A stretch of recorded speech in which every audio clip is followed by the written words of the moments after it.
Hi ಎಲ್ರಿಗೂ ನಮಸ್ಕಾರ. ರೂಪ ಕುಕಿಂಗ್ ವ್ಲಾಗ್ಗೆ ಸ್ವಾಗತ. ಇವತ್ತು ಮೊಟ್ಟೆ ಕೋಳಿ ಸಾಂಬಾರು ಮಾಡೋದನ್ನು ತೋರಿಸ್ಕೊಡ್ತಾ ಇದ್ದೀನಿ. ನೀವು ಮಾಡೋ ಸಾಂಬಾರು ರುಚಿಯಾಗಿ ಬರಬೇಕಂದ್ರೆ ಈ ಥರ ಮಸಾಲೆ ಹಾಕಿ ಮಾಡಿ, ತುಂಬ ರುಚಿಯಾಗಿರುತ್ತೆ. ಬನ್ನಿ ಮಾಡೋದು ನೋಡೋಣ. ಈ ಸಾಂಬಾರಿಗೆ 2 ಥರ ಮಸಾಲೆ ರುಬ್ಕೋಬೇಕು. ಮೊದಲನೇ ಮಸಾಲೆಗೆ ಈರುಳ್ಳಿ, ಬೆಳ್ಳುಳ್ಳಿ, ಚಕ್ಕೆ, ಲವಂಗ, ಶುಂಠಿ, ಸ್ವಲ್ಪ ಅರಿಶಿನ ಪುಡಿ, ಕೊತ್ತಂಬರಿ ಸೊಪ್ಪು ಮತ್ತು ಟೊಮ್ಯಾಟೊ. ಮಿಕ್ಸರ್ ಜಾರಿಗೆ 1 ಇಡಿ ಆಗೋಷ್ಟು ಬೆಳ್ಳುಳ್ಳಿ, 2 ಪೀಸ್ ಚಕ್ಕೆ, 3 ಲವಂಗ, 2 ಇಂಚ್ ಆಗೋಷ್ಟು ಶುಂಠಿ, 1 ಕಪ್ ಆಗೋಷ್ಟು ಈರುಳ್ಳಿ ತೊಗೊಂಡಿದ್ದೀನಿ. ಅಂದರೆ 2 ಈರುಳ್ಳಿ ತೊಗೊಂಡಿದ್ದೀನಿ. 1 ಟೊಮ್ಯಾಟೊ, ಒಂದು ಅರ್ಧ ಟೀ ಸ್ಪೂನ್ ಆಗೋಷ್ಟು ಅರಿಶಿನ ಪುಡಿ, ಒಂದು ಅರ್ಧ ಕಟ್ ಆಗೋಷ್ಟು ಕೊತ್ತಂಬರಿ ಸೊಪ್ಪು, ಸ್ವಲ್ಪ ನೀರು ಹಾಕ್ಕೊಂಡು ರುಬ್ಕೋಬೇಕು. ನೋಡಿ, ಇಲ್ಲಿ ರುಬ್ಕೊಂಡಿರೋದು ತೋರಿಸ್ತಾ ಇದ್ದೀನಿ. ಈ ಥರ ರುಬ್ಕೊಂಡಿದ್ದೀನಿ. 1.5 kg ಆಗೋಷ್ಟು ಚಿಕನ್ನ ಅರಿಶಿನ ಮತ್ತು ಉಪ್ಪು ಹಾಕಿ ತೊಳೆದಿಟ್ಕೊಂಡಿದ್ದೀನಿ. ಇದರಲ್ಲಿ ಚಿಕ್ಕ ಮೊಟ್ಟೆ ಲಿವರ್ ಎಲ್ಲ ಕೊಟ್ಟಿರ್ತಾರಲ್ಲ, ಅದನ್ನು ಸಪ್ರೇಟಾಗಿ ತೊಳೆದು ಬೇರೆ ಇಟ್ಕೊಂಡಿದ್ದೀನಿ. ಕುಕ್ಕರಿಗೆ 2 ಸ್ಪೂನ್ ಆಗೋಷ್ಟು ಎಣ್ಣೆನ ಹಾಕೋತಾ ಇದ್ದೀನಿ. ಎಣ್ಣೆ ಜಾಸ್ತಿ ಹಾಕೋಬೇಡಿ, ಚಿಕನಲ್ಲೇ ಎಣ್ಣೆ ಬಿಡ್ಕೊಳ್ಳುತ್ತೆ. ಎಣ್ಣೆ ಕಾಯ್ದ ಮೇಲೆ ತೊಳೆದಿಟ್ಕೊಂಡಿರೋ ಚಿಕನ್ನ ಸೇರಿಸ್ಕೊಂಡು ಮಿಕ್ಸ್ ಮಾಡ್ಕೋಬೇಕು.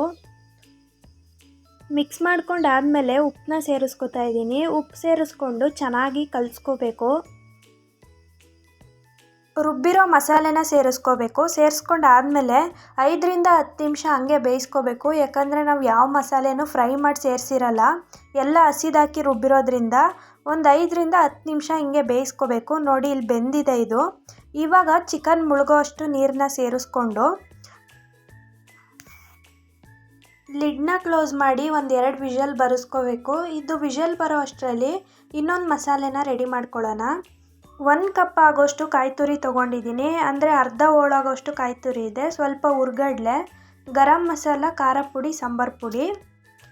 ಮಿಕ್ಸರ್ ಜಾರಿಗೆ ಕಾಯಿ ತುರಿ, 1-2 ಸ್ಪೂನ್ ಆಗೋಷ್ಟು ಹುರ್ಗಡ್ಲೆ ಜಾಸ್ತಿ ಹಾಕೋಬೇಡಿ, ಸಾಂಬಾರು ತುಂಬ ಗಟ್ಟಿ ಆಗುತ್ತೆ. 2 ಸ್ಪೂನ್ ಆಗೋಷ್ಟು ಖಾರ ಪುಡಿ, 3 ಸ್ಪೂನ್ ಆಗೋಷ್ಟು ಸಾಂಬಾರು ಪುಡಿ, 1 ಸ್ಪೂನ್ ಆಗೋಷ್ಟು ಗರಂ ಮಸಾಲ. ಇಷ್ಟನ್ನು ಸೇರಿಸ್ಕೊಂಡು ಸ್ವಲ್ಪ ನೀರು ಹಾಕಿ ನುಣ್ಣಗೆ ರುಬ್ಕೋಬೇಕು.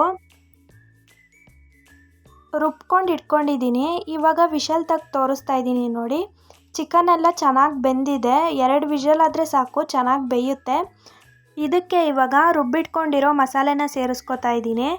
ಸೇರಿಸ್ಕೊಂಡು ನಿಮಗೆ ಸಾಂಬಾರು ಕನ್ಸಿಸ್ಟೆನ್ಸಿ ಎಷ್ಟು ಬೇಕು ಅಷ್ಟು ನೀರನ್ನ ಸೇರಿಸ್ಕೋಬೇಕು. ನಾನಿಲ್ಲಿ ಮಿಕ್ಸಿ ಜಾರನ್ನ ತೊಳ್ಕೊಂಡು ಸ್ವಲ್ಪ ನೀರನ್ನ ಸೇರಿಸ್ಕೊತಾ ಇದ್ದೀನಿ.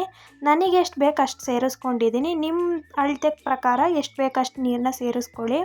ನೋಡಿ, ಒಂದು 5 ನಿಮಿಷ ಸಾಂಬಾರು ಕುದ್ದಿದೆ. ಇವಾಗ ನಾವು ಏನು ಮೊದಲೇ ಮೊಟ್ಟೆನ ತೆಗ್ದಿಟ್ಕೊಂಡಿದ್ವಿ, ಆ ಮೊಟ್ಟೆನ ಹಾಕ್ಕೊಳ್ಳೋಣ. ಹಾಕ್ಕೊಂಡು ಒಂದು 10 ನಿಮಿಷ ಆದರೂ ಚೆನ್ನಾಗಿ ಕುದಿಸ್ಕೋಬೇಕು.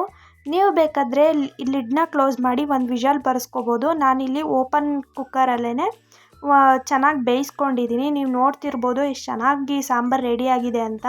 ಈ ಸಾಂಬಾರು ತುಂಬ ಚೆನ್ನಾಗಿರುತ್ತೆ. ಈ ಥರ ಮಸಾಲೆ ಹಾಕಿ ಮಾಡಿ ನೋಡಿ, ತುಂಬ ರುಚಿಯಾಗಿರುತ್ತೆ. ಈ ವಿಡಿಯೋ ನಿಮಗೆ ಇಷ್ಟ ಆಗಿದರೆ ಕಮೆಂಟ್ ಮಾಡಿ, ಲೈಕ್ ಮಾಡಿ, ಶೇರ್ ಮಾಡಿ. ಇನ್ನೂ ಯಾರು ನನ್ನ ಚಾನಲ್ನ ಸಬ್ಸ್ಕ್ರೈಬ್ ಮಾಡ್ಕೊಂಡಿಲ್ಲ, ಸಬ್ಸ್ಕ್ರೈಬ್ ಮಾಡ್ಕೊಳ್ಳಿ. Thank you for watching.